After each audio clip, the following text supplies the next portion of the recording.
તો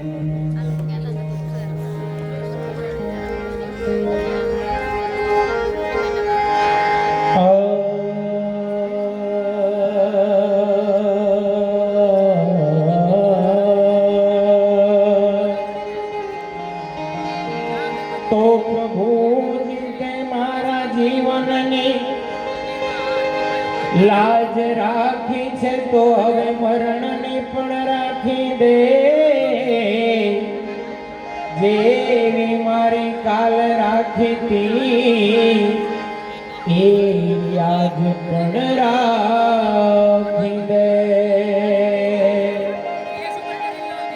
તો મેં તને ફરિયાદ નથી કરી કે તું મારી કિસ્મત બનાવી દે, પણ મારી આ બરબાદીની પ્રભુ કોઈ હદ તો બતાવી દે. તો રહેમ ખાવી ગમતી નથી ગરીબોની ઓલા તવંગરને, ઉજળ થાશે ફૂલવાડી પરવા નથી ઓલા બંદરને. તો આમાં મરે છે દોષી કે નિર્દોષી, ભાઈ આમાં મરે છે દોષી કે નિર્દોષી, ખબર નથી ઓલા ખંજરને. આ બધું છોડીને જાવું પડશે કદી, ખબર નહોતી ઓલા સિકંદરને. તો હજારો હાય નાખે છે અને હજારો મોજ માણે છે, પણ ઘણા એવું વિચારે છે કે મારું શું થવાનું છે. થવાનું હોય એ તું થવા દેજે, તું પ્રભુનું નામ લેજે. ન જણાયું જાનકી નાથે સવારી શું થવાનું છે. ન જણાયું જાનકી નાથે સવારી શું થવાનું છે. વાહ, ઘણા બધા ભજનોની મોજ કરી અને દાદાને આપણે સૌએ શ્રદ્ધાંજલિ અર્પણ કરી. પણ હવે અહીંયા પાંડવોના આંબાની ફરમાઈશ આવી છે. પહેલા પણ વાત કરવામાં આવી કે અમારું એક જ ભજન મંડળ એવું છે, મહિનામાં 30 દિવસ અમે આવા શ્રદ્ધાંજલિના કાર્યક્રમો કરીએ છીએ, અને આ 30 દિવસની અંદર બીજી ફરમાઈશ આવે કે ન આવે, પણ આ પાંડવોના આંબાની અચૂક ફરમાઈશ આવતી હોય. અને જ્યાં ભાઈ પાંડવોના આંબાની ફરમાઈશ આવે છે એટલે મંડળ વાળા બધા એવા કાળા મોઢા કરે. તમે કહો કેમ કાળા મોઢા કરતા હશે? તમારી ઘરે એક દિવસનો પ્રસંગ હોય એટલે તમારે એક દી આંબો સાંભળવાનો હોય. આ બધાને 30 દિવસ આંબો સાંભળવાનો હે. ગાય તો આ બાજુથી ઉપાધિ થાય, નો ગાય પાછા ગરદાડીને એમ થાય મારા કેવાય છે આ દિનેશભાઈને કોઈ બીજી વાર બોલાવાય નહીં. પણ આ પાંડવોનો આંબો જ્યારે અમારા મોહનનગરમાં મોટું જૂનું મંડળ ચાલતું, અને એમાં અમારા જયરામ ભગત કરીને મિત્રો પાંડવોનો આંબો રજૂ કરતા. આમાં કોઈ વડીલ બેઠા હોય તો એના મોઢે સાંભળ્યો હોય. મિત્રો કોઈની તાકાત નથી એની જેવો આંબો કરી શકે. પણ આ ઘણા દુઃખની વાત કહેવાય કે એનું અવસાન થયું આજે લગભગ 14 વર્ષના માણા વીતી ગયા, અને ત્યારબાદ અમારા મંડળમાં આવી રીતે આંબો રજૂ કરવામાં આવે છે. આંબો રજૂ કરતા પહેલા મારે એક સિકંદરની વાત કરવી છે કે સિકંદર એક એવો બાદશાહ હતો કે આખી પૃથ્વી ઉપર એને કઈ પૈસો નહોતો રહેવા દીધો. પછી એને વિચાર આવે છે કે લાય મને જરીક જોવા તો દે કોઈ પાસે પૈસો છે કે નહીં. પછી એને એના બે માણસોને બોલાવ્યા અને કીધું કે આ ઊંટ વેચી આવો. ખુદામાં ઊંટ વેચવાનું કારણ કે જા હું કહું એમ કરો, એક દમડે એક ઊંટ. હા એક દમડે એક ઊંટ કે હા. માણસો ઊંટ લાવી અને બરાબર ચોકમાં ઉભો રાખી દીધો. હવે કોણ ખરીદે? કોઈ પાસે પૈસા નહીં. એવામાં 10-12 વર્ષના દીકરાએ બેન કર્યું કે માં કે મેરે કો ઊંટ લેના હૈ. કે બેટા પૈસા નહીં હે ક્યા કરે? તો કુછ ભી કરમાં મેરે કો ઊંટ લેના હૈ. આ બાજુ નાનકડા એવા દીકરાએ પોતાની માં આગળ જીદ પકડી છે અને છોકરાની માએ કીધું કે બેટા एक जगह पे पैसा है तो के कहां है? तेरा बाप कब्र में सूता है, उसकी मुंह में एक दमड़ा है. છોકરાએ દોટ મૂકી અને બાપની કબર ખોદી અને મોઢામાંથી પૈસો કાઢી લીધો અને આ બાજુ ઊંટ લઈ લીધો. હવે આ બાજુ માણસો આવ્યા કે ખુદામોન કે આ ઊંટ તો વેચાઈ ગયો. કોણે લીધો? એક 10-12 વર્ષનો દીકરો હતો, એણે લીધો. સિકંદરે કીધું કે જાવ છોકરાને બોલાયા આવો, છોકરાને દરબારમાં હાજર કરો. છોકરાને બોલાવી અને સિકંદરે પૂછ્યું पैसा कहां से निकाला? तो कि मेरे बाप के मुंह में से. तेरा बाप कहां है? तो कि कब्र में है. सिकंदर के जाओ सब कब्र तोड़ डालो. सिकंदरे साहेब कब्र तोड़ीને પૈસા કઢવી લીધા હતા. આની જેવો ભિખારી માણસ દુનિયામાં કોણ હોય? પણ જ્યારે સિકંદરનું મૃત્યુ થયું અને સિકંદરને જ્યાં દફનાવવામાં આવ્યો તો ત્યાં 10-12 દિવસ પછી સિકંદરની માં એને મળવા માટે જાય છે અને જ્યાં સિકંદરને દફનાવવામાં આવ્યો તો ત્યાં જાય અને સિકંદરની માએ અવાજ કર્યો કે બેટા સિકંદર, ત્યાં તો હજારો કબર ઊભી થઈ. સિકંદરની માં કે એટલા બધા સિકંદર? કે હા. કે આટલા બધા નહીં, પણ મારો સિકંદર લોભી એક જ. ત્યારે બધી કબર બેસી ગઈ અને એક કબર ઊભી રહી. અને ત્યારે સિકંદરની માએ સિકંદરને પૂછ્યું તું કે બેટા આજ તને અહીંયા આવીને શાંતિ તો છે ને? ત્યારે સિકંદરે સરસ મજાનો એની માને જવાબ આપ્યો તો કે માં, મારી પહેલામાં હજારો સિકંદર દફનાવાઈ ગયા છે, મને અહીંયા આવીને ખબર પડી છે. એટલે ખોટું અભિમાન કરાય નહીં. આ સાખીની અંદર વાત કરતા કહે છે એ બાહુબળથી જે મેળવ્યું ઈ વાપરી ના શક્યો. એ લાખોની મિલકત છતાં એક સિકંદર ના બચ્યો. એ લાખોની મિલકત છતાં એક સિકંદર ના બચ્યો. હો સત તમે રાખો હે લક્ષ્મી ના વરદ, આનવે આપો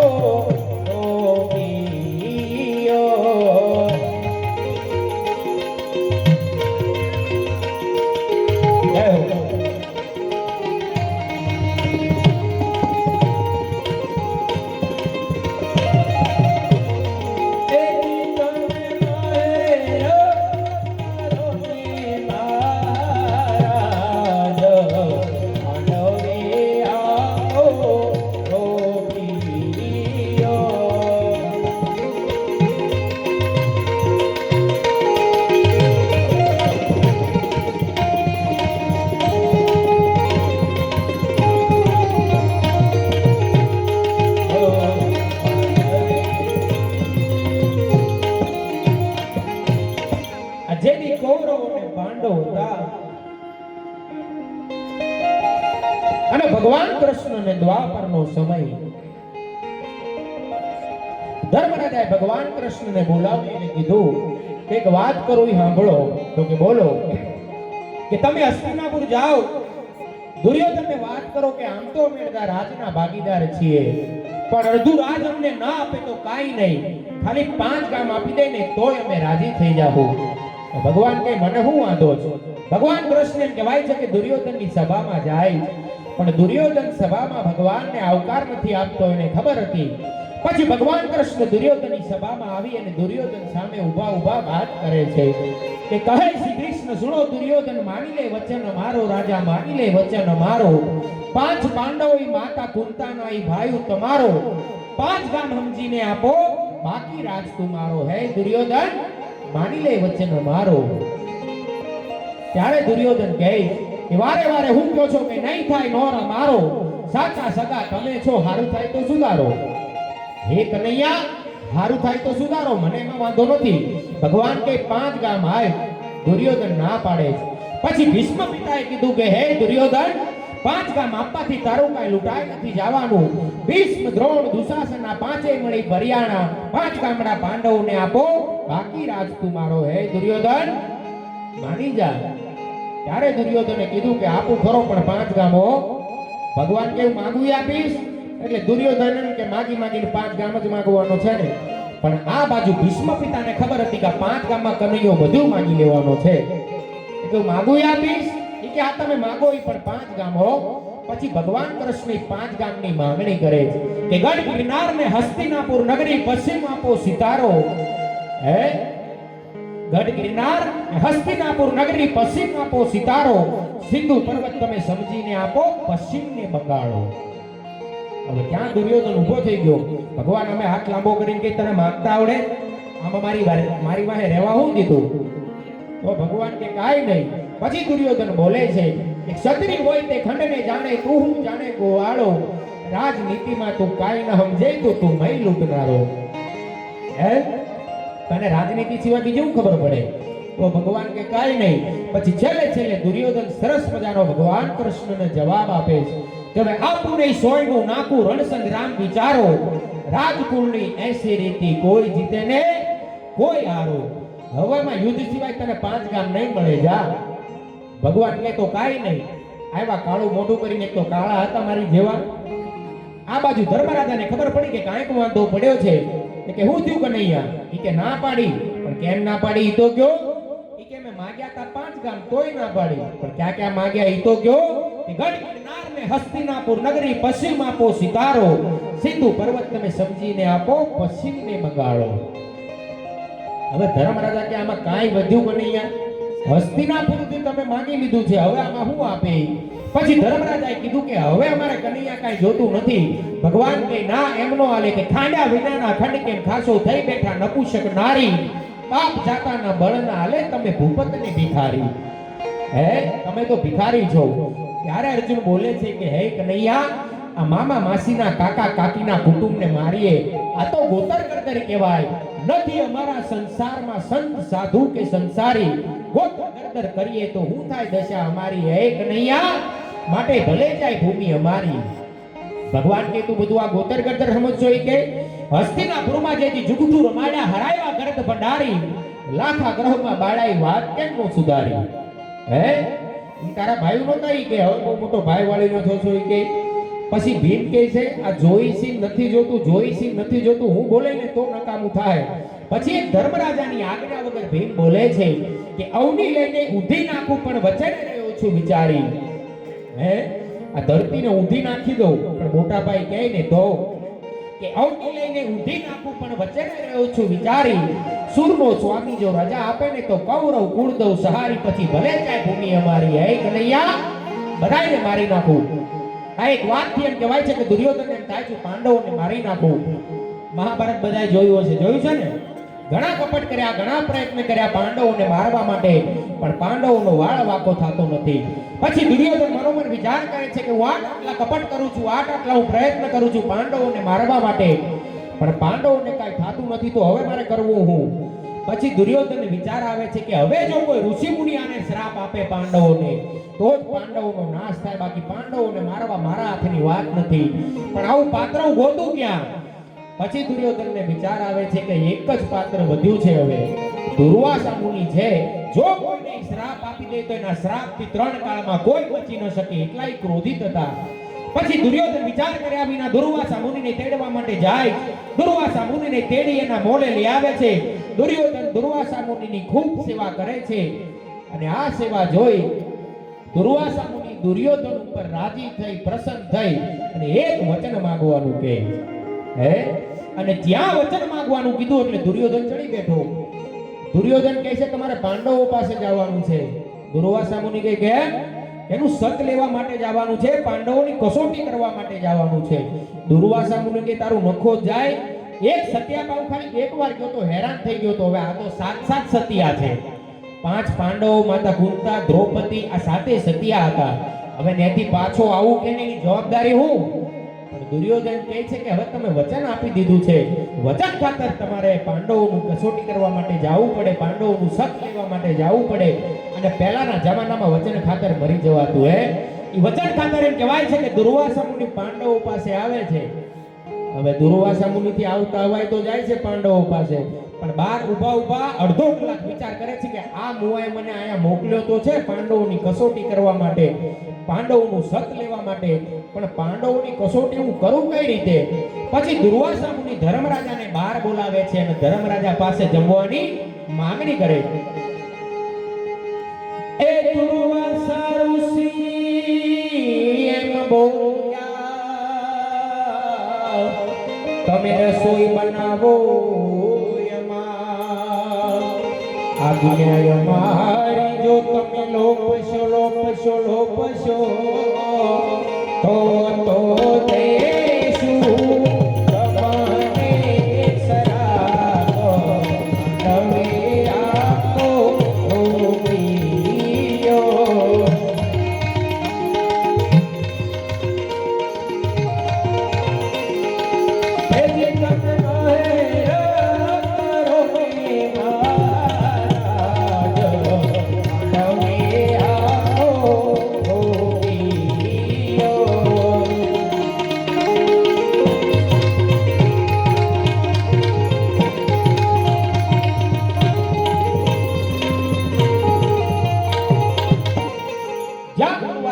પાંડવો પાસે આવ્યા અને ધર્મરાજાને બહાર બોલાવી અને ધર્મરાજા પાસે જમવાની માંગણી કરી.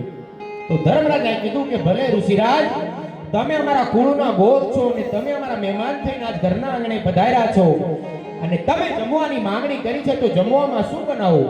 માલપુઆ, દૂધપાક, લાડવા? તો કે એવું નથી ખાવું. તો જોડીમાંથી સડી ગયેલી ગોઠલી અને શેકેલી જેની છાલ આવી ગોઠલી ધર્મરાજાને હાથમાં આપી અને કીધું કે હું નદીએ સ્નાન કરવા માટે જાઉં છું. 5 ઘડીમાં હું નદીએથી સ્નાન કરી અને પાછો આવું. 5 ઘડીમાં તમે સડી ગયેલી ગોઠલીમાંથી આંબો ઉગાડી બતાવો. અને ભેગી શરત મૂકી, ઈ સડી ગયેલી ગોઠલીમાંથી ગોટો ફૂટીને 2 પાન આવે, ચારે બાજુ ડાળી ફૂટે, મોર આવે, હાંખું બંધાય અને ઈ આંબે કેરી પાકી જાવી જોઈ. ઈ કેરીના હાથ મારે ફરાળ કરવા છે. જો આટલું તમે કરી બતાવશો તો હું તમને આશીર્વાદ આપીશ, નહીતર તમને બધાયને શ્રાપ આપી અને બાળીને ભસ્મ કરી દઈશ. આટલું કહી દુર્વાસા મુનિ નદીએ સ્નાન કરવા માટે જાય. એ સળગેલી લાવાતા ગોઠલી અને શીખેલી હતી એની છા. 5 ઘડીમાં તમે પકો આંબલો આંબલો આંબલો હે ના કરા છે અમારે પરાળ, આંડવે આંબો ધોબીયો.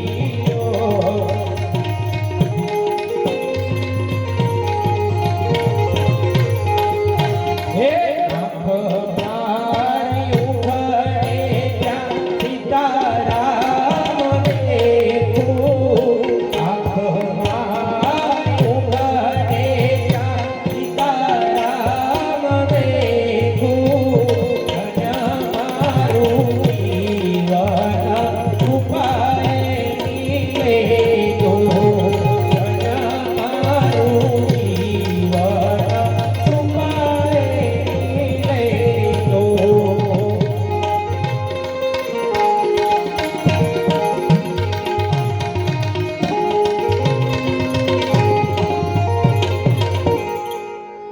આટલું કહી અને દુર્વાસા મુનિ એમ કહેવાય છે કે નદીએ સ્નાન કરવા માટે જાય.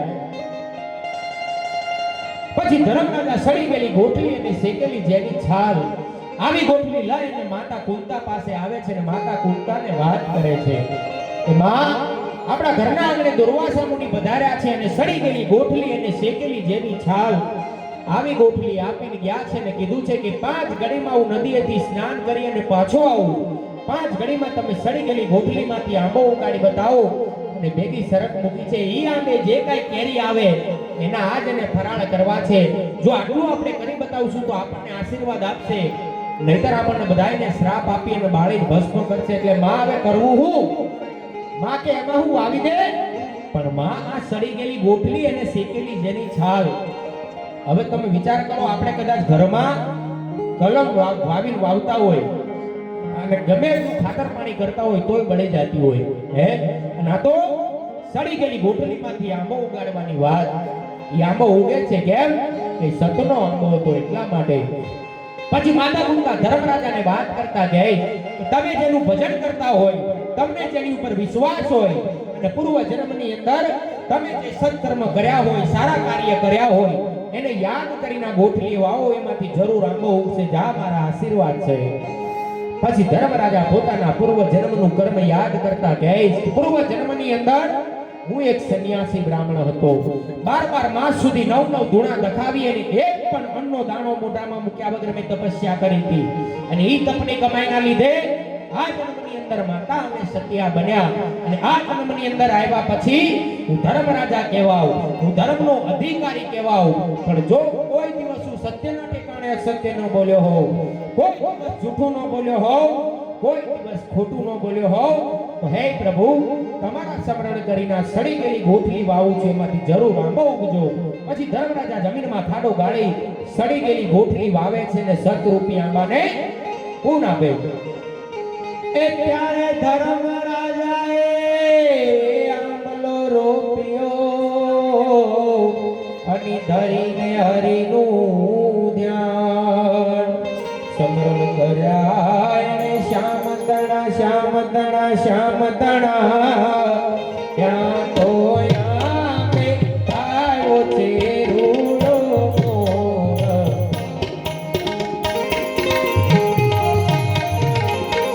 ત્યાં તો યામે આવ્યા છે રાતા દેખાનો નવે આપો ગોપીઓ.